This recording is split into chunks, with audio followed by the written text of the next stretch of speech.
नमस्कार दोस्तों, स्वागत है आपका अपने चैनल रिश्तों की कहानियाँ पर। आइए सुनते हैं आज की कहानी, तलाक के बाद।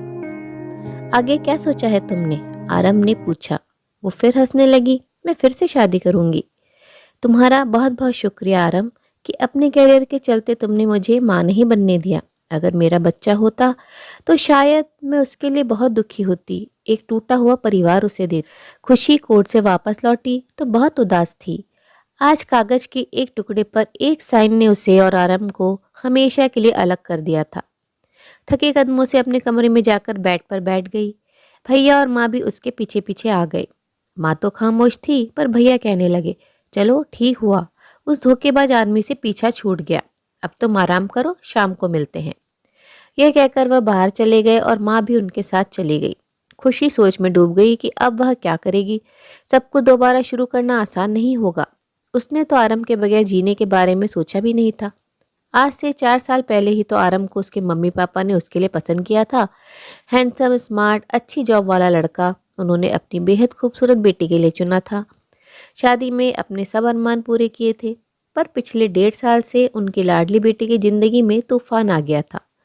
1.5 साल पहले आरम ने खुशी से तलाक मांगा था क्योंकि उसे अपनी कलीग निशा से प्यार हो गया था।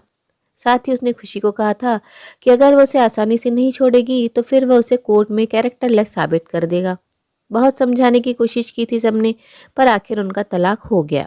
खुशी आज अपनी व निशा की तुलना कर रही थी। निशा स्मार्ट, सुंदर व अच्छी जॉब में थी और वह एक हाउसवाइफ थी जिसे अपने घर को सजाने संवारने व आरंभ की जरूरतें पूरा करने से मतलब था। पर अब सच तो ये था कि वो एक तलाकशुदा थी। खुशी ने फिजिक्स में ऑनर्स किया था। उसकी स्कूलिंग भी अच्छी थी पर जॉब का एक्सपीरियंस नहीं था।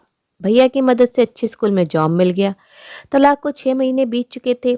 आरम के घर पर उसके कुछ जरूरी पेपर्स व सामान रह गया था, उसे लाना चाह रही थी। पर माँ भैया तो जाने नहीं देंगे और क्या पता कि आरम ने पेपर्स फेंक दिया हो। उसने आरम को फ़ोन किया। हेलो आरम, मेरे कुछ पेपर्स व सामान वहाँ हैं, क्या तुम मुझे दे सकते हो? उसने कहा, अभी मुझे टाइम नहीं है, संडे को आकर ले लो।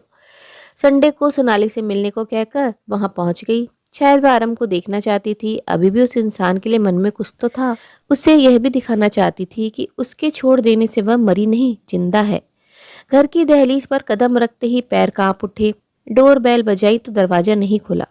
थोड़ी देर बाद दोबारा बजाकर वापस लौट रही थी कि आरम ने दरवाजा खोला तो खुशी बोली कि पेपर्स व पिंक कलर का बैग दे दो, अलमारी में रखा है।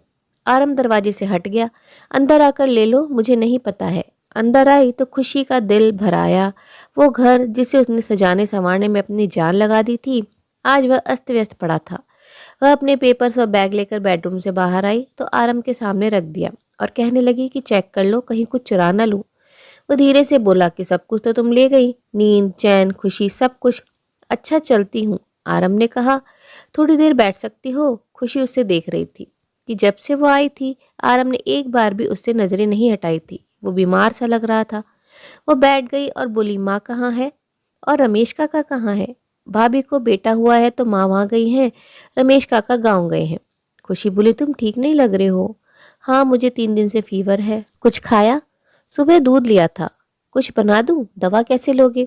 वह किचन में गई, बड़ी मुश्किल से सामान खोजकर खिचड़ी बनाकर लाई और उसे खिलाकर दवा देकर बोली, अब मैं चलती हूँ। अगर बेटर फील ना हो ऑफिस से छुट्टी ले लेना और निशा को बुला लेना। उसके जाने के बाद आरम सोच में डूब गया। खुशी और निशा की तुलना करने लगा। एक कितनी सेल्फिश और डोमिनेटिंग है तो दूसरी अपना सब कुछ समर्पण कर देने वाली। उसने खुद ही हीरा ठुकराकर अपने लिए कांच को चुना था। किस तरह बताता कि निशा तो कल फ्लाइट से ऑस्ट्रेलिया गई है 3 महीने के लिए। अगले दिन आरम ने खुशी को फ़ोन किया। कुछ देर के लिए घर आ सकोगी? खुशी बोली, देखती हूँ। स्कूल की छुट्टी के बाद 2 बजे वहाँ पहुँच गई। अब तुम्हारी तबीयत कैसी है? पहले से ठीक हूँ। आरम उसे अपलक निहार रहा था। पिंक कलर की शिफॉन की प्लेन साड़ी में लिपटी वह बेहद खूबसूरत लग रही थी। उसे याद आ गया कि जब भी वह लाल शिफॉन की साड़ी पहनती थी तो वह कहता था कि तुम्हें तो मेरी ही नज़र लग जाएगी। कुछ खाओगे? खुशी ने पूछा। हाँ, पीली दाल चावल बना लो। एक जमाना बीत गया तुम्हारे हाथ का खाए हुए। आधे घंटे बाद दोनों डाइनिंग टेबल पर थे। आरम ऐसे खा रहा था जैसे मुद्दतों बाद खा रहा हो। खाने के बाद खुशी किचन समेटने लगी तो आरम ने उसे आवाज़ दी, उसे छोड़ दो, थोड़ी देर बैठ जाओ। वह आकर बैठ गई। बहुत खूबसूरत लग रही हो। क्या पहले नहीं थी? वो खिलखिलाकर हंस पड़ी। आरम उसे देखता ही रह गया। उसके आने से उस घर में जान आ गई थी। फिर खुशी अचानक गंभीर हो गई, कहने लगी, मुझे यहाँ नहीं आना चाहिए। मैं महसूस कर सकती हूँ कि निशा को कैसा लगेगा। जब किसी की वजह से किसी का घर टूटता है तो कैसा लगता है। आगे क्या सोचा है तुमने? आरम ने पूछा। वो फिर हंसने लगी। मैं फिर से शादी करूंगी, आखिर अभी 28 की तो हूँ। फिर उसने आरम की तरफ देखा। वो तड़प उठा था। वह खिड़की के पास खड़े होकर शून्य में निहारते हुए बोली, क्या चाहता मैंने? एक बहुत प्यार करने वाला पति, 2 प्यारे प्यारे बच्चे। तुम्हारा बहुत बहुत शुक्रिया आरम कि अपने कैरियर के चलते तुमने मुझे माँ नहीं बनने दिया। अगर मेरा बच्चा होता तो शायद मैं उसके लिए बहुत दुखी होती, एक टूटा हुआ परिवार उसे देती। पर अब मैं कोई गलती नहीं दोहराने वाली। अब मैं अपना मिस्टर राइट खुद चुनूंगी। वो देख रही थी कि आरम को शायद ये सब बर्दाश्त नहीं हो रहा था। खुशी खड़ी हो गई। अच्छा तो अब मैं चलती हूँ, तुम भी निशा से शादी कर लो, कितने दिन अकेले रहोगे? आरम ने खुशी को कसकर पकड़ लिया और कहने लगा, खुशी प्लीज मुझे छोड़कर मत जाओ। खुशी ने अपने को उसकी पकड़ से छुड़ाना चाहा पर नहीं कर सकी। आज मैं सब कुछ कहूंगा, तुम्हें खोकर ही जान पाया हूँ कि मैंने क्या खोया है।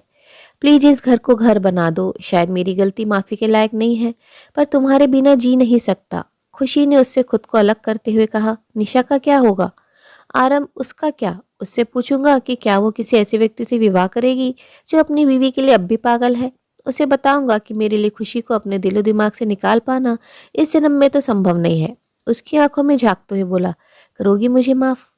खुशी की आंखों में आंसू भर आए। आरम, अगर मैं ऐसा करती तो तुम मुझे माफ कर देते?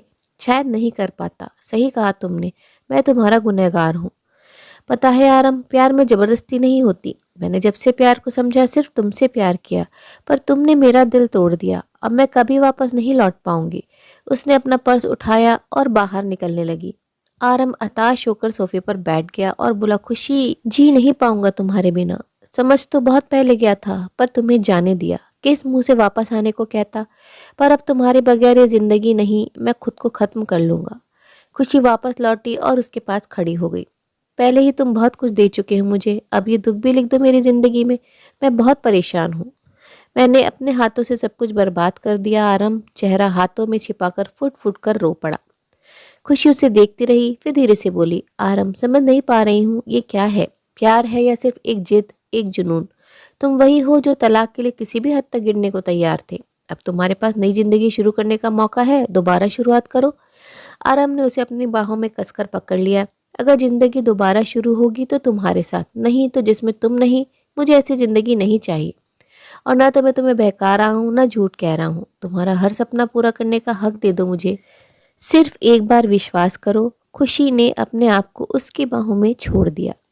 ये तलाक के बाद एक नई शुरुआत थी। तलाक किसी भी रिश्ते का अंत होता है, पर अगर गलती का एहसास हो तो दोबारा पहल की जा सकती है। आरम को शायद समझ आ गया था, जिसे वह प्यार समझ रहा था वह उसका आकर्षण मात्र था। क्योंकि जिस प्यार को पाने के लिए उसने इतना बड़ा कदम उठाया कि अपनी बसी बसाई गृहस्थी तबाह कर ली, मगर ऐसा करने के बाद भी उसे सुकून अपनी पत्नी के पास ही मिला। उसको एहसास हो गया कि उसने कितनी बड़ी गलती कर दी थी और उसने अपनी गलती सुधारने के बारे में एक पल भी ना सोचा। उम्मीद है दोस्तों, पति पत्नी के रिश्ते को वास्तविकता से रूबरू कराने वाली ये कहानी आपको जरूर पसंद आई होगी। कहानी अच्छी लगी हो तो अपनी राय कमेंट बॉक्स में जरूर साझा करें और अपने मित्रों प्रियजनों के साथ भी शेयर जरूर करें। दोस्तों, आपसे अनुरोध है, अगर आप चैनल पर नए हैं तो ऐसे ही नई नई जीवन से जुड़ी कहानियां सुनते रहने के लिए चैनल को सब्सक्राइब जरूर करें। कहानी अंत तक सुनने के लिए आप सभी का दिल से बहुत बहुत शुक्रिया। तो फिर मिलते हैं अगली कहानी में। तब तक के लिए आप लोग अपना ध्यान रखिए, खुश रहिए, ऐसे ही कहानियां सुनते रहिए।